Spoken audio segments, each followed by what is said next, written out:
Sir, આજે નાની ઢોલ ડુંગરી પીએચસી દવાખાનાની સામેનું જે એક દુકાન છે સ્થાનિકનું, એમનું કંઈક ડિમોલેશન માટે આપ સાહેબ પૂર્વ તૈયારી સાથે કંઈક ગયા હતા પોલીસ કાફલા સાથે, એમાં શું હતું સાહેબ?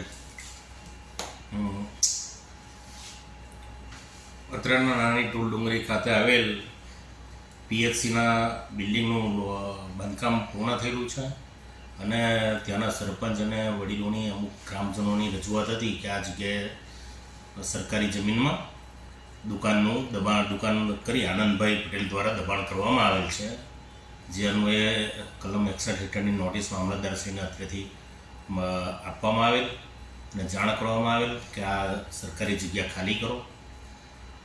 એ બાબતની નોટિસો આપેલ અને તે સબબ આજે નાની ઢોલ ડુંગરી ખાતે ઉક્ત જગ્યાનું દબાણ દૂર કરવા માટે અત્રેથી ટીમ ગઈ.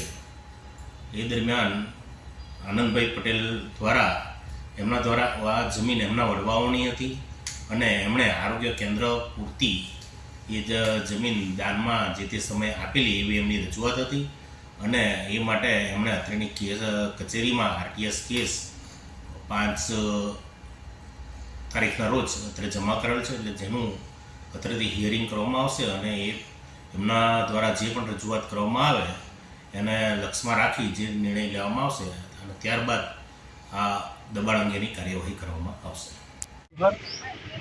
ધરમપુર તાલુકાનું નાની ઢોલ ડુંગરી ગામ અને ત્યાં પીએચસી સેન્ટર છે તે જગ્યા 22 ખેડૂત ખાતેદારોની હતી. તેમાંથી જે તે વખતે એક ખેડૂતે સંમતિ આપી હતી કે આ જગ્યામાં પીએચસી બને તો વાંધો નથી અને અમે બી કહીએ છીએ કે આ જગ્યાએ પીએચસી હોવું જોઈએ, કારણ કે દરેક લોકોને ઉપયોગી છે. પરંતુ ખેડૂતોની માલિકીની જગ્યા હોય અને એ માલિકીની જગ્યા વહીવટીતંત્ર દ્વારા આખી પોતાના નામે કરી લેવામાં આવે અને સરકારી જગ્યા કરી દેવામાં આવે. તો સરકારી જગ્યાના નામે આજે જે એક દુકાનદાર પોતાની પેટી દોડી રહ્યો હતો, આજીવિકા જીવે છે આ દુકાન પર, એ દુકાન હટાવવાની વાત હોય એની સામે અમારો સખત વાંધો અને વિરોધ હતો. એ વિરોધ રજૂ કરવા માટે અમે આજે ભેગા થયા હતા. પ્રાંત સાહેબ અને મામલતદાર સાહેબ ડિમોલેશનની કામગીરી લઈને આવ્યા હતા, પરંતુ અમે એમને વિનંતી કરી છે કે આ જગ્યા પર જે દુકાન છે એને અહીંયા જ રહેવા દેવામાં આવે, કારણ કે આ જગ્યા એમની માલિકીની જગ્યા છે. ત્યારે પ્રાંત સાહેબે કીધું હતું કે તમે અગાડીની કાર્યવાહી કરી અને ટૂંક સમયમાં કેસની તારીખ જાહેર કરીશું, ત્યારે એનો નિર્ણય થશે.